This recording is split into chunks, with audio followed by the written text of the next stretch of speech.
തിരുവമ്പാടിയിലെ നടപടിയെ ന്യായീകരിക്കാൻ പണ്ട് നടന്ന മറ്റൊരു സംഭവത്തിന്റെ വീഡിയോ പുറത്തുവിട്ടിരിക്കുകയാണ് KCB. പത്തനംതിട്ട വായ്പൂരിലെ ഓഫീസിന് നേരെ നടന്ന ഗുണ്ടാ ആക്രമണത്തിന്റെ ദൃശ്യങ്ങളാണ് പുറത്തുവിട്ട് ന്യായീകരിക്കുന്നത്.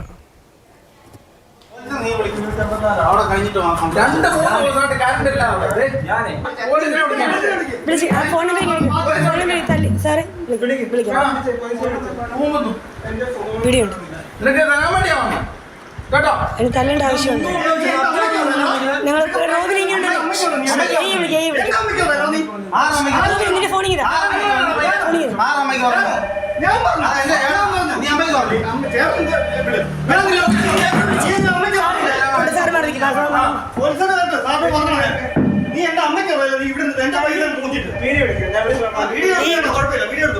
നിങ്ങൾ തല്ലി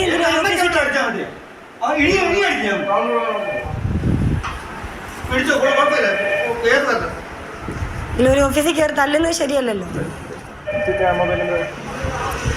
തിരുവമ്പാടിയിലെ KCB ഓഫീസിലെത്തി അജ്മലും സഹോദരനും ചേർന്ന് അക്രമം അഴിച്ചുവിട്ടു എന്നായിരുന്നു KCBയുടെ ആരോപണം. അതിന്റെ ഭാഗമായി കേസെടുക്കുകയും അവിടെ റിമാൻഡ് ചെയ്യുകയും ചെയ്തു. അതിനെ ന്യായീകരിക്കുന്നതിന് വേണ്ടിയാണ് ഇപ്പോൾ നേരത്തെ പത്തനംതിട്ട വായ്പൂരിൽ ഓഫീസിന് നേരെ നടന്ന ഗുണ്ട ആക്രമണത്തിന്റെ ദൃശ്യങ്ങൾ പുറത്തുവിട്ടിരിക്കുന്നത്. അതിനിടെ തിരുവമ്പാടി സംഭവത്തിൽ മനുഷ്യാവകാശ കമ്മീഷൻ കേസെടുത്തു. എക്സിക്യൂട്ടീവ് എഞ്ചിനീയർ 7 ദിവസത്തിനകം റിപ്പോർട്ട് സമർപ്പിക്കണമെന്ന് മനുഷ്യാവകാശ കമ്മീഷൻ ആവശ്യപ്പെടുകയാണ്.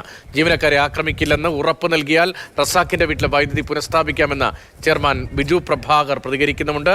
തിരുവമ്പാടിയിൽ നിന്ന് രാഹുൽ KV ആണ് വിവരങ്ങളുമായി ചേരുന്നത്. ഒപ്പം തിരുവനന്തപുരത്ത് നിന്ന് പ്രശാന്ത് കൃഷ്ണയും വിവരങ്ങളുമായി ഉണ്ട്. ആദ്യം പ്രശാന്തിലേക്ക്. പ്രശാന്ത്, ഒരു മനുഷ്യാവകാശ ലംഘനം നടന്നിട്ട് മണിക്കൂറുകൾ പിന്നിടുന്നു. ഒരു രാത്രി കഴിഞ്ഞു. അത് കേരളമാകെ ചർച്ച ചെയ്തു, നമ്മളെല്ലാം വാർത്ത നൽകി. അതിലെ മനുഷ്യാവകാശ വിഷയം കാണാൻ ഇത്രയധികം സമയം വേണ്ടി വന്നു ഈ സംവിധാനങ്ങൾക്ക്. അപ്പോഴും അത് പൂർണ്ണമായി ഇതുവരെയും പരിഹരിക്കപ്പെട്ടിട്ടില്ല എന്നതാണ് ഈ വാർത്തയിൽ നിന്ന് മനസ്സിലാവുന്നത്. കമ്മീഷന്റെ ഇടപെടൽ അടിയന്തര സ്വഭാവമുള്ളതാണോ? കമ്മീഷൻ ഈ വാർത്തകളുടെ അടിസ്ഥാനത്തിലാണ് ഇടപെട്ടിരിക്കുന്നത്. ഏറ്റവും പ്രധാനം ഇപ്പോൾ KCB ചെയർമാൻ ബിജു പ്രഭാകർ പുറത്തിറക്കിയിരിക്കുന്ന വാർത്താക്കുറിപ്പ് തന്നെയാണ്. അതായത് സർക്കാരും KCBയും ഈ തിരുവമ്പാടിയിലെ ഈ റസാഖിൻ്റെ കുടുംബത്തിന് ഒരു ഉപാധി വച്ചിരിക്കുകയാണ്. അതായത്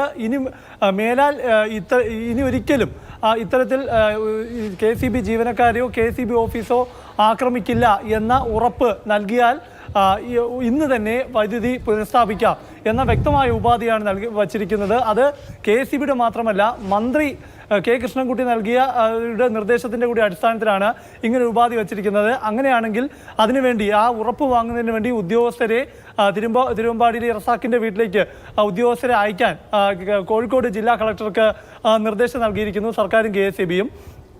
KCB വിശദീകരിക്കുന്നത് ഈ റസാഖിന് 11 കണക്ഷനാണ് ഉള്ളത്. അതിൽ 11 വൈദ്യുതി കണക്ഷനുണ്ട്. അതിൽ 10 വാണിജ്യ കണക്ഷനാണ്, 1 ഗാർഹിക കണക്ഷൻ. സ്ഥിരമായി വൈദ്യുതി ബില്ല് അടയ്ക്കാത്ത കുടുംബമാണ് എന്ന് KCB വിശദീകരിക്കുന്നു. മാത്രമല്ല, വൈദ്യുതി ബില്ല് വൈദ്യുതി വിച്ഛേദിക്കുന്നതുമായി ബന്ധപ്പെട്ട് അവരുടെ വീട്ടിലെത്തുമ്പോൾ സ്ഥിരമായി വാക്കുതർക്കവും സംഘർഷവും ഉണ്ടാകാറുണ്ട് എന്ന കാര്യങ്ങളും വിശദീകരിക്കുന്നു. ഏതായാലും ഇന്നലെ നടന്ന ഈ സംഭവങ്ങൾ, ഈ അക്രമ സംഭവങ്ങളിൽ ഈ കുടുംബത്തിൽ നിന്ന് പൂർണ്ണമായ നിയമ നടപടികളും ഒപ്പം തന്നെ പിഴയും KCBക്കുണ്ടായ നഷ്ടപരിഹാരവും ഈടാക്കുമെന്നും KCB വിശദീകരിക്കുകയാണ്. ഇതിൽ ഏറ്റവും പ്രധാനം മനുഷ്യാവകാശ കമ്മീഷൻ കേസെടുത്തിരിക്കുന്നു, വലിയ തോതിലുള്ള പ്രതിഷേധങ്ങൾ ഉയർന്നിരിക്കുന്നു. പക്ഷേ സർക്കാരും KCB എടുത്തിരിക്കുന്ന നിലപാട് ഇവർക്ക് ഉറപ്പ് നൽകിയാൽ മാത്രം ഇവരുടെ വൈദ്യുതി കണക്ഷൻ പുനഃസ്ഥാപിക്കുമെന്ന ഉപാധിയാണ് വച്ചിരിക്കുന്നത്. അങ്ങനെ ഒരു ഉപാധിയിലേക്ക് കാര്യങ്ങൾ എത്തും. അത് ഈ പ്രശ്നം ഇന്ന് പരിഹരിക്കും എന്ന് കരുതാൻ കഴിയുമോ? ഈ മനുഷ്യാവകാശ വിഷയം ചർച്ചയാകുമ്പോൾ ഇപ്പോൾ കുറ്റം ചെയ്ത മക്കളാണെങ്കിൽ മാതാവിനെയും പിതാവിനെയും എന്തിന് ഇരുട്ടത്തിടണം, എന്തിനവർക്ക് ഒരു തുള്ളി വെള്ളം കുടിക്കാൻ കഴിയാത്ത, വെള്ളം പമ്പ് ചെയ്യാൻ കഴിയാത്ത തരത്തിൽ അവരെ ബന്ധികളാക്കണം ആ വീട്ടിൽ എന്ന ചോദ്യത്തോടൊരു മനുഷ്യപക്ഷത്ത് നിന്നുള്ള പ്രതികരണം വരുന്നുണ്ടോ? ബാക്കിയൊക്കെ സാങ്കേതികമാണല്ലോ. വൈദ്യുതി കണക്ഷൻ ഇത്ര എണ്ണമുണ്ട്, ചിലപ്പോൾ വല്ല കടമുറികളോ കടയോ ഒക്കെ ആകാം ഈ ഗാർഹികേതര കണക്ഷൻ എന്ന് പറയുമ്പോൾ. അങ്ങനെയുള്ള നിരവധി ആളുകളുണ്ട്. ചിലപ്പോൾ എല്ലാ മാസവും കൃത്യമായി അടയ്ക്കാൻ കഴിയണമെന്നില്ല. നമ്മുടെ സർക്കാർ വകുപ്പുകൾ തന്നെ എത്ര എണ്ണമാണ് കുടിശ്ശിക വരുന്നത്? അതൊന്നും ഈ നാട്ടിൽ പുതുമയുള്ള കാര്യമല്ല. ഈ മനുഷ്യാവകാശ ആംഗിളിൽ സർക്കാർ ഭാഗത്ത് നിന്ന് ആ ചോദ്യത്തോട് പ്രതികരണം കൃത്യമായി വരുന്നുണ്ടോ?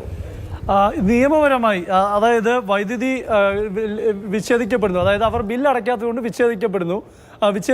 അതിനുശേഷം അവർ ബില്ലടയ്ക്കുന്നു, ഓൺലൈനായി ബില്ലടയ്ക്കുന്നു. അത് അടച്ചു എന്നാണ് ഞാൻ മനസ്സിലാക്കുന്നത്. ബില്ല് അടച്ചു കഴിഞ്ഞാൽ സ്വാഭാവികമായും വൈദ്യുതി പുനഃസ്ഥാപിക്കേണ്ടതാണ്. പക്ഷേ ഇപ്പോൾ ഇവിടെ KSEB വൈദ്യുതി പുനഃസ്ഥാപിക്കാതിരിക്കുന്നത്, അത് സർക്കാരിൻ്റെയും കൂടി അഭിപ്രായത്തിൻ്റെ കൂടി അടിസ്ഥാനത്തിൽ പുനഃസ്ഥാപിക്കാതിരിക്കുന്നത് ഈ KSEB ഓഫീസ് ആക്രമിച്ചു, അവിടെയുള്ള ഉദ്യോഗസ്ഥരെ ആക്രമിച്ചു എന്ന കാരണത്താലാണ്. ഒരു ക്രിമിനൽ കേസാണ്, നിയമപരമായ നടപടികൾ, പോലീസ് കേസുമായി ബന്ധപ്പെട്ട നടപടികൾ മുന്നോട്ട് പോകുന്നു. അപ്പോൾ വൈദ്യുതി വിച്ഛേദിക്കുന്നത് അവർ ബില്ലടയ്ക്കാത്തതുകൊണ്ടാണ്. ബില്ലടച്ചു കഴിഞ്ഞാൽ വൈദ്യുതി പുനഃസ്ഥാപിക്കേണ്ടതുമാണ്. ആ ഒരു നടപടിക്രമം ഇവിടെ ഉണ്ടാകുന്നില്ല. തീർച്ചയായും നിയമലംഘനമാണ്. നേരത്തെ രതീഷ് പറഞ്ഞ പോലെ അജ്മലും കൂട്ടരുമാണ്, അതായത് ഈ റസാഖിൻ്റെ മക്കളാണ് ഈ ആക്രമണം നടത്തിയത്. അതിൻ്റെ പേരിൽ ആ റസാഖിൻ്റെയും ഭാര്യയും, അതായത് ഈ പ്രായമായവരെ ഇരുട്ടത്തിരുത്തണോ തുടങ്ങിയ മനുഷ്യാവകാശ വിഷയങ്ങൾ പ്രധാനമായും ചർച്ച ചെയ്യപ്പെടേണ്ട കാര്യം തന്നെയാണ്. അപ്പോഴും സർക്കാരും KSEBയും ഇവിടെ ഒരു ഉപാധി വെച്ച് ഈ ഇത്തരത്തിൽ ആക്രമണം നടക്കില്ല എന്ന ഉറപ്പ് വേണം, എന്നാൽ മാത്രമേ വൈദ്യുതി പുനഃസ്ഥാപിക്കുകയുള്ളൂ എന്ന നിലപാടെടുത്തിരിക്കുന്നത് ഒരു തികച്ചും കേട്ടുകേൾവില്ലാത്തൊരു കാര്യം തന്നെയാണെന്ന് പറയേണ്ടി വരും. ഏതായാലും KSEB ഇത് വിശദീകരിക്കാൻ വേണ്ടി, അതായത് KSEB ഓഫീസുകൾക്കും അതുപോലെ തന്നെ ജീവനക്കാർക്ക് നേരെ ഉണ്ടാകുന്ന ആക്രമണങ്ങൾ, മുൻകാല ആക്രമണങ്ങളുടെ വീഡിയോ അടക്കം പങ്കുവെച്ചുകൊണ്ടാണ് ഈ തിരുവമ്പാടിയിലെ സംഭവങ്ങളെ ന്യായീകരിക്കുന്നത്. ഇക്കാര്യത്തിൽ പ്രശാന്ത് കൃഷ്ണയാണ് തിരുവനന്തപുരത്ത് നിന്ന് പുതിയ വിവരങ്ങൾ നൽകിയത്.